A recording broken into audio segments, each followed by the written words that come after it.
So in the last class we have started Gram-Schmidt orthogonalization procedure. So this is very important procedure. You must know this procedure in order to find out the orthonormal basis functions. So before that, so why we need these basis functions? Because so we can able to represent any set of energy signals as a linear combination of orthonormal basis functions. So for that purpose we need to know how to find out the basis functions. Okay. Now, so let us go to the procedure. I told you already the procedure is having some steps. So what is the first step? So you take the set of the given energy signals. Okay, and so you take one of them as a first signal. Here I am taking S1 of t as a first signal. So divide that by root of its energy.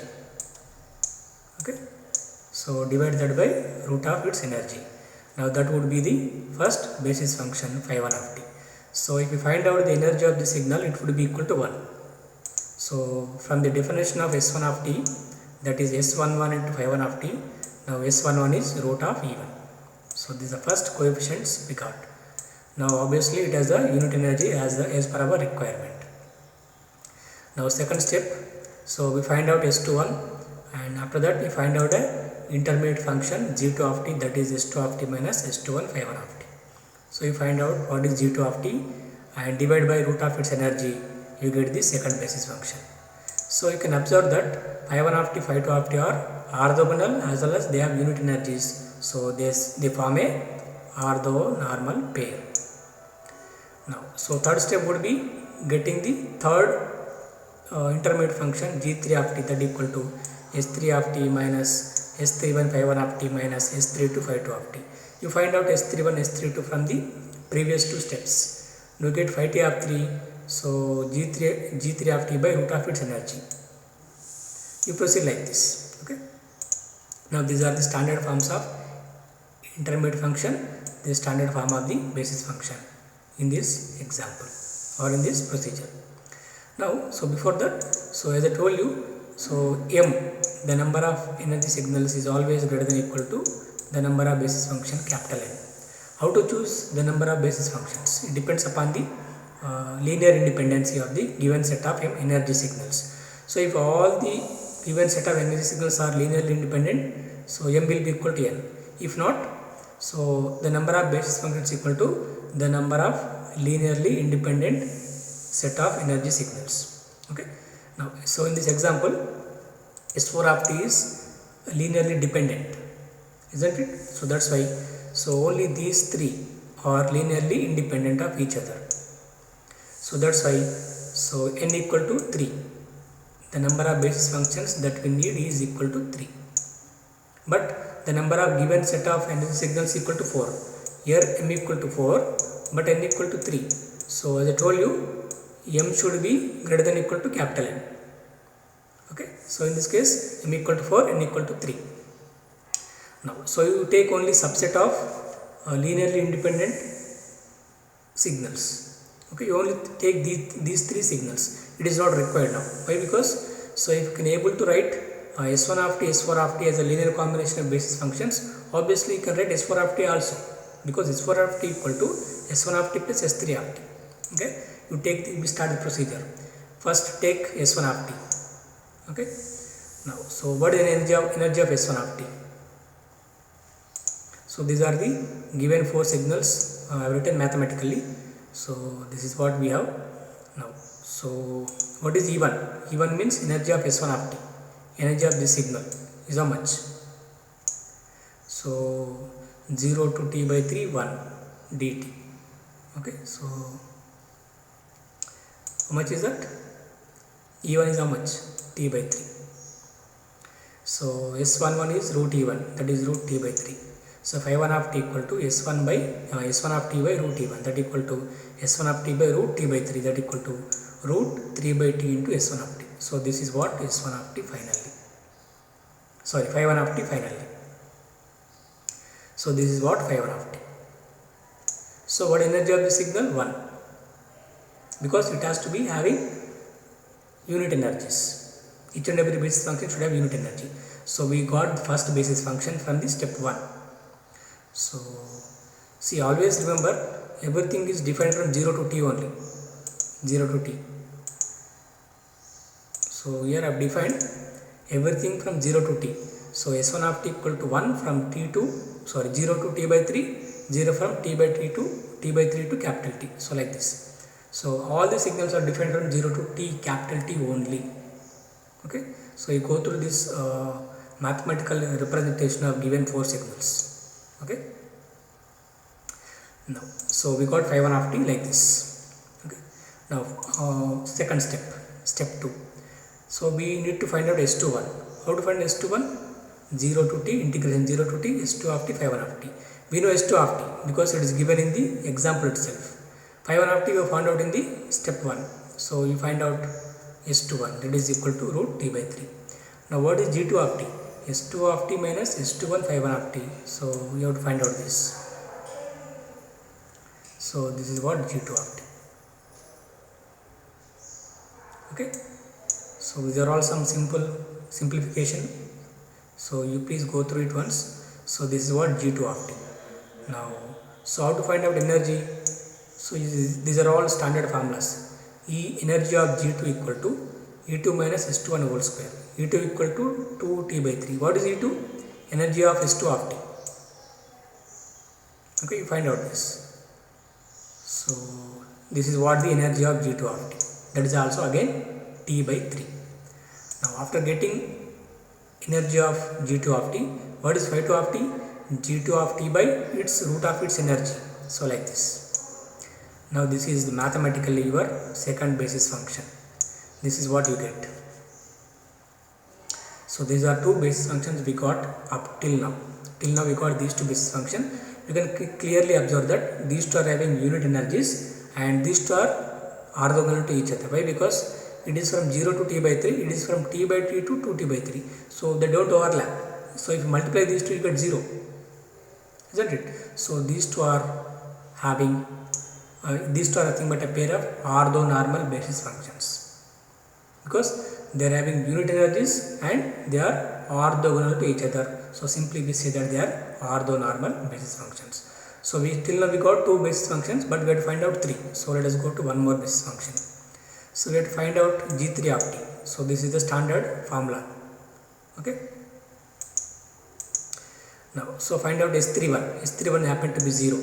S32 also it is root t by 3. So you find out G3 of t. So this is what S3 of t. This is what we get. And finally this is what phi 3 of t. Third basis function. So these are all simple mathematics. You just try to understand this from the PPTs. Okay. Now this is finally the last and final basis function that we need. So these are the three basis functions we have found out. Now if you observe carefully, all are perpendicular to each other and all are having unit energies. So they form a orthonormal set of basis functions. Okay. Now, so for these 4 energy signals, these are the 3 basis functions we got. Okay. Now, what is the final conclusion we can do? We can say that, so all these 4 energy signals can be represented as a linear combination of these 3 basis functions. Let us see. Now, I have found out few more parameters or coefficients. S11, S21, S22, S32, S33 all are equal to root t by 3. Okay, you find out these things. Next, S12, S13, S23, S3 all are equal to 0. Okay. Now, what is S1 of t? From the definition of the starting definition, what I told you, S1 of t equal to S11 phi 1 of t plus S12 phi 2 of t plus S13 phi 3 of t. Now here, so S12 S13 are zeros, which means S12 equal to S11 phi 1 of t. Is it true? Yes, it is true. Okay. So S12 equal to root t by 3 phi 1 of t. Why? Because what is root t by 3 phi 1 of t? Root t by 3 into 5 1 half t. What is that? Will be equal to. So root t by 3, here root 3 by t. So these two cancels out, you will get 1. Okay. So 1 from 0 to t by 3, what is that? S1 half t. Okay. Now in the same way, S2 half t equal to S21 5 1 half t plus S22 5 2 half t, so on so on. So this is what you get. Is it true or not? Is it also true? You can check. Okay. Now S3 half t, S31 so on so on. This is what S3 half t. It is also true. Okay. Now what about S4 half t? Yes, S4 half t equal to S1 half t plus S3 half t. S4 half t equal to, what is S1 half t? Root t by 3 5 1 half t. What is S3 half t? Root t by 3 5 2 half t plus root 2 by t by 3 5 3 half t. You write here. This is what S4 half t. So we can able to write these four energy signals as a linear combination of these three basis functions. How are they? They are orthonormal, which means they are orthogonal to each other. At the same time, they are having unit energies. Okay.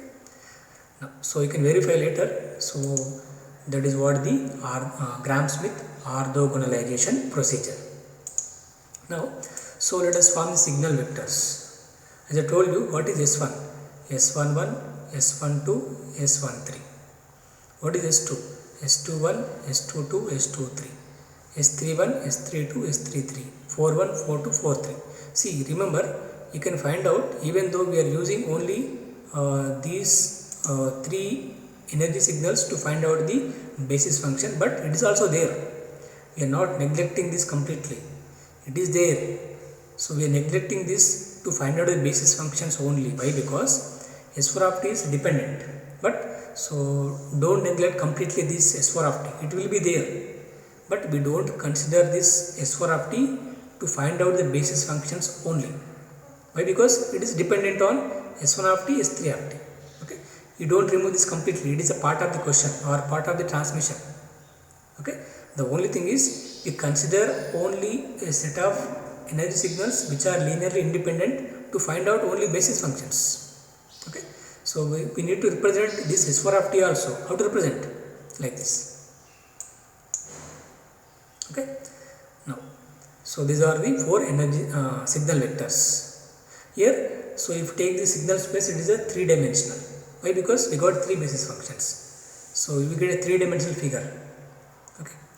Now, so what is the energy of all those signals? Energy of first signal is t by 3, second signal is 2t by 3, third signal is 2t by 3, fourth signal is t. Okay. So which means I am asking for energies of these four signals. Okay. Now finally, so you can find out the distance between any two signal vectors. So what is the distance between S1 and S2? That is t by 3. Okay. Which means, so here it is very difficult to write three-dimensional on a piece of paper, but so if just for only for explanation purpose I am writing. So this is the first basis function phi 1, first axis, this second axis, this third axis, phi 3. So you should be able to point everything on a piece of on an axis. This is maybe first signal, it may be second signal, it may be third signal, it may be fourth signal, like this. Okay. So we can able to represent all these four signals on a three-dimensional signal space or three-dimensional Euclidean space. Okay. So once you represent them, you can find out the distance between any two signal vectors like this. You can find out the angle between any two signal vectors. You can find out the energy of any signal vectors. You can find out the length or norm of a signal vectors like this. This represents squared of the length. This represents square of the difference between any two signal vectors. So these are signal vectors having three-dimensional. A vector having a 3 cross 1 vectors. All are 3 cross 1 vectors. So this is one example I have taken. So if possible, I will take one more example. But so this procedure is very important to find out the basis functions. So the basis functions form the basis of any digital modulation technique. You just go through the steps. They are having some steps like this. Okay. So this is very important. how to define the number of basis functions that we need? It depends upon the number of linearly independent set of energy signals. Okay. So if all the given set of energy signals are linearly independent, then it becomes m equal to n. Okay. If not, m will be less than n, but always so m will be greater than or equal to n. Okay. Now, so we stop here today. Now this completes the third chapter. So in the next class we start the next unit, that is the fourth unit. Okay. So thank you.